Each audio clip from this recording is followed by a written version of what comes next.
All right, the next player in for Prime is going to be Creator. He is the red Protoss down in the bottom left of Daybreak, and he's going to be facing off against this guy. It's LGIM first, the blue Protoss up in the top right. As a reminder for you guys, IPL 5 is actually just around the corner. We're about 2 months away now. I'm really looking forward to it. We're going to be at the Cosmopolitan of Las Vegas once again from November 29th through December 2nd, and we have a bunch of information already available on IGN.com/IPL5. That is the number 5. So IGN.com/IPL5, and tickets are already on sale there. They've got a bunch of early bird discounts that actually expire about 4 days from now. So at the end of the month on September 30th, the early bird discounts will go away. And those include the general admission ticket is only $40 if you buy it right now. At the door, it'll actually be $60. So you really want to jump in on that now and pick up your tickets. Of course, VIPs are also, in addition to their $50 discounted VIP ticket, they'll also receive a $50 Cosmopolitan gift card if they purchase before the end of the month. And if you are attending IPL 5, just go on Facebook.com/IGNProLeague. We have an event for IPL 5. We'd love to see everyone that's coming along to the event. Obviously, you can use that wall for the event to help organize rides to IPL 5, organize trips or hotels, or find someone to split a room with or something like that. So there are a lot of people that are going to be in the same kind of situation as you. If maybe you want to try and save some money and split rooms or travel, stuff like that, there's a lot of people looking to do that. So you can check that out on our Facebook event. But as this game is starting up, we see 2 gas for first very quickly.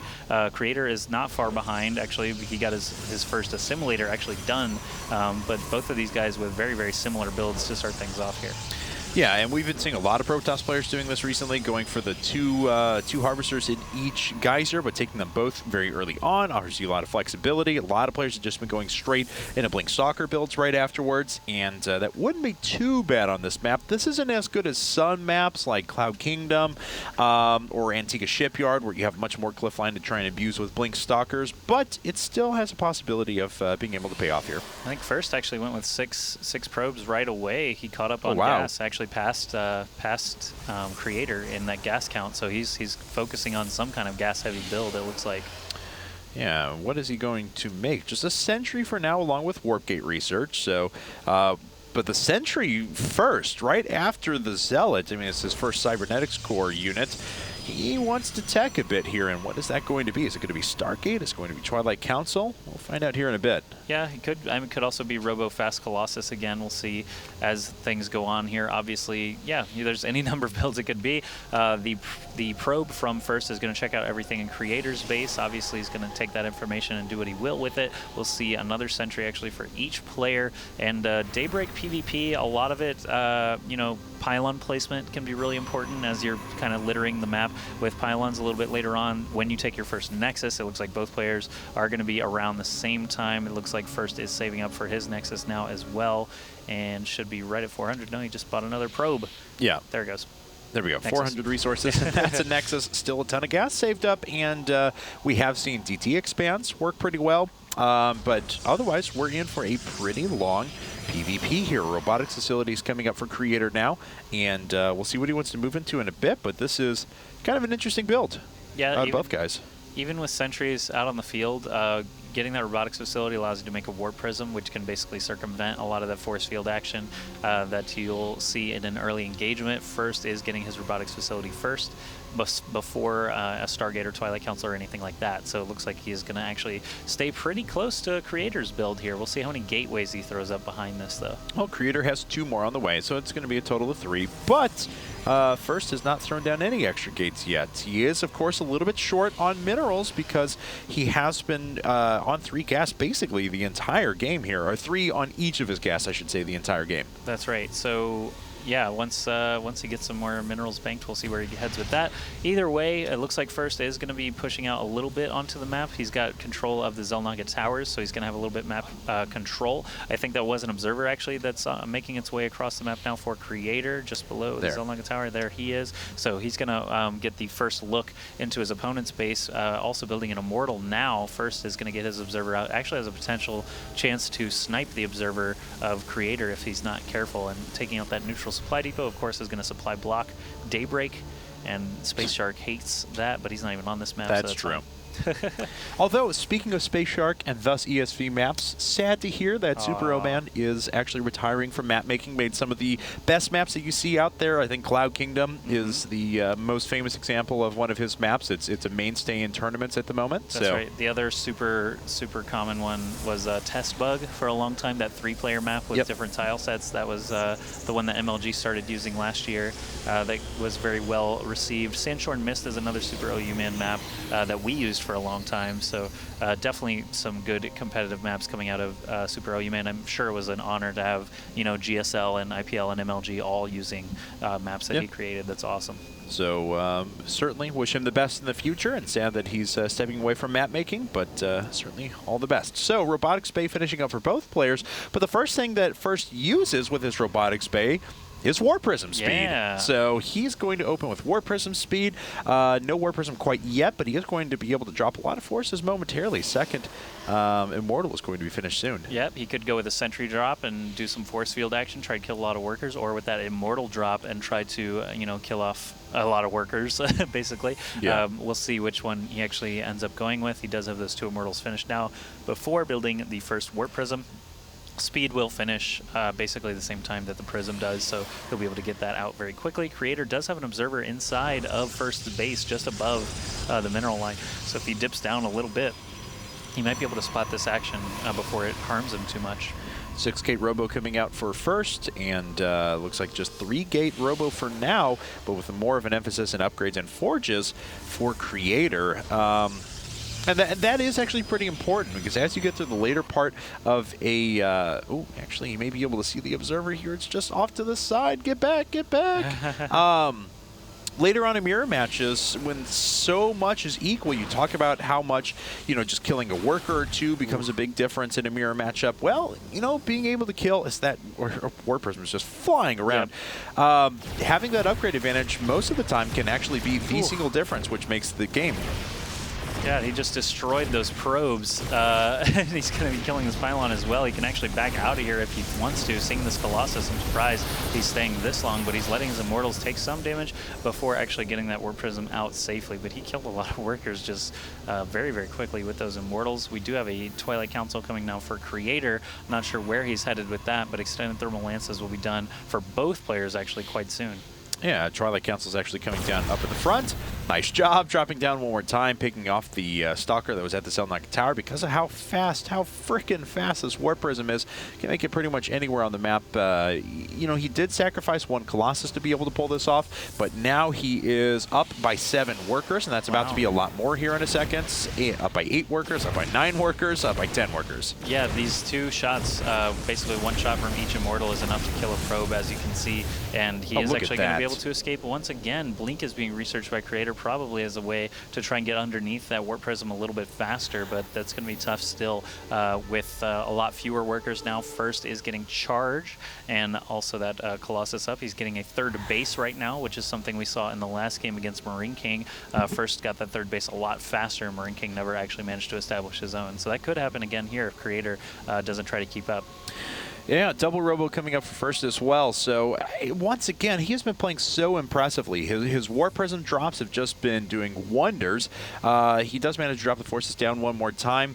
I have candy being passed to me by Paul, so thanks very much. I appreciate that. All right, candy. Yay! Templar Archive is done for First now, so he can actually switch away from Colossi like we saw in the game against Maru and start going towards Storms, or, you know, just charge the Archon Mixture as we see his researching charge. And Creator is going to try to keep up with that 3rd Nexus, so that'll keep him on close to even footing. First still being active with these Immortals inside the Warp Prism, though. He just wants to get some damage done and keep Creator's forces split with that constant threat of the drop.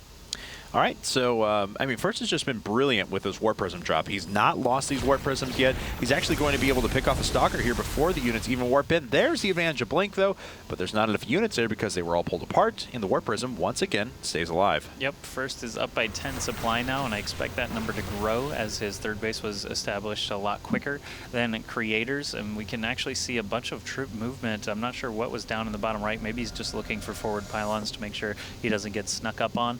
We do have have a couple of cannons being placed, obviously, to fortify that third base that is a little bit farther away. So nice to have some static defense in case something does happen. But right now, it looks like, wow, Creator mostly just has Colossi standing around. Pretty much. Both players are pretty even in supply. As a matter of fact, workers are pretty consistent. Everything from Zealots to Immortals to Colossi, everything is about the same. There's just a 2-worker disadvantage for first and a 1 Warp Prism advantage, I guess, for him. A couple of Stalkers are just marching around the map trying to find some juicy targets. They do actually let the Warp Prism escape there, but first is getting a very formidable army. Yeah, those 5 Colossi, 2 Immortals, not to mention the 2 Immortals that are still probably inside the Warp. I think he dropped them out ones? and included them yeah, back. Those are the same ones. I can tell the old injured one, obviously with some battle scars from probe attacks. Yes. But we do see 3 Stalkers just kind of out in the middle of nowhere, so they're going to go ahead and blink to their death. Bye-bye. They might as well have just blinked off the side of Daybreak into space, because that you know, they were done. The Warp Prism is going to approach the left side here, force some warp-ins back inside the main. Creator, first knows where Creator is warping in, so he's got an idea. He's actually going to break down the destructible debris between the 2 Xel'Naga towers so he can reinforce quicker. He's actually taking that 4th base as well. Yeah, so Nexus coming up in the middle. He also started a 2nd Forge, so we can, well, forge ahead with upgrades a little bit faster than his opponent. He actually does have +1 armor on the way, but hasn't started +3 weapons quite yet, so the player's going to be pretty close in terms of upgrades. Looks like this Warp Prism may finally die. No! Creator really wanted that. He was actually on the ball, very close to killing off that Warp Prism. Obviously, it is sandwiched between some units now, but that means that Creator is going to have to leave those units there if he doesn't, you know, want that Warp Prism to be able to escape. We do have a lot of Colossi. Wow, this is War of the Worlds beta stuff that we're seeing here. That's 7 Colossi for first. I think I saw 6 or 7 there for... 9. Wow, no, 9. It was 9 for Creator. Wow, that's a lot of Colossi. So the difference is going to be basically... These charge lot Archons are going to have to get a lot of damage in to make up for the decreased Colossus count. I can't even really tell what's underneath these Colossi because they're just so fat. Okay, there are quite a lot of units here. Both armies are actually near max. Yeah, that's right. So we'll see here if First wants to engage in a bit, because he is sitting pretty comfortably on 4 bases now with a really well-developed economy. Looks like he was thinking about getting in there with the Warp Prism at the same time. A little bit of an engagement back and forth. The Colossi for First doing a better job of picking off the forces that were running out there for Creator rather than the other way around. So First still does have the disadvantage in terms of overall Colossus supply. We actually have a drop going on in the main too, which we'll take a look at here in just a second as First rolls through with his Archons now. And are the Archons going to be enough to turn things around? Doesn't look like they are. First is moving back, but look at the economic damage he's causing. Exactly. As long as First doesn't lose his main army, he's got all these drops occurring. That Warp Prism speed is really paying off. 42 workers killed against just 3. I was going to say something about Creator actually being at a disadvantage in that fight because First had a pylon very nearby, but the drop actually is just going to be such a huge difference that First can say, okay, just keep chasing me if you want to. I'm just going to continue killing all of your mineral lines. So man, First at a huge advantage now, 172 supply to 127, and still has the bulk of his forces standing here. Yeah, and has the Dark Shrine coming up, so... Why not? Sure, might as well. Could start going into double upgrades. And there, finally, we have +2 armor coming up. I was wondering, he's had that for so long and decided not to do anything with it. Of course, most of the Colossi did stay alive for Creator. He's even reinvesting back into that. He's going to be on 12 Colossi here in just a bit with pretty good upgrades, but still, we've seen that First can kind of play the delay game. I mean, look at the difference in economy right now. Right, 68 Harvesters to 34, exactly double the amount of workers, and working off of an additional base as well means the saturation is going to be better. He's not mined out of his main, or if he is mined out of his main, I should say. But here we go. Lots of charge lots and Archons leading the charge.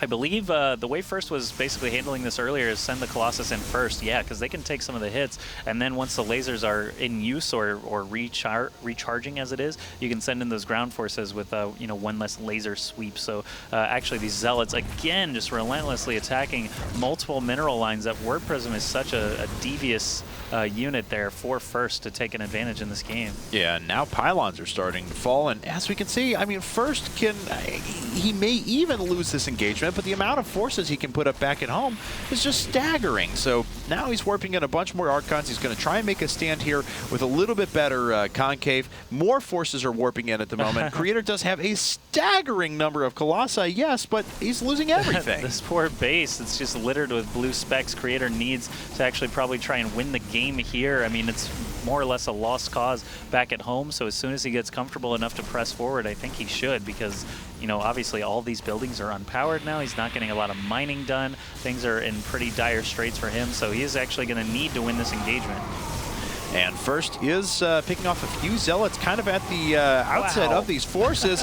The Archons making their way forward. There's just lasers everywhere. Just lasers and lasers. But First hasn't lost too many of his Colossi at the end of the fight. And Creator is just going to give it up. He knows there's no way for him to reproduce that army. Crazy stuff out of First, man. That warp prism speed just paying off so huge for him.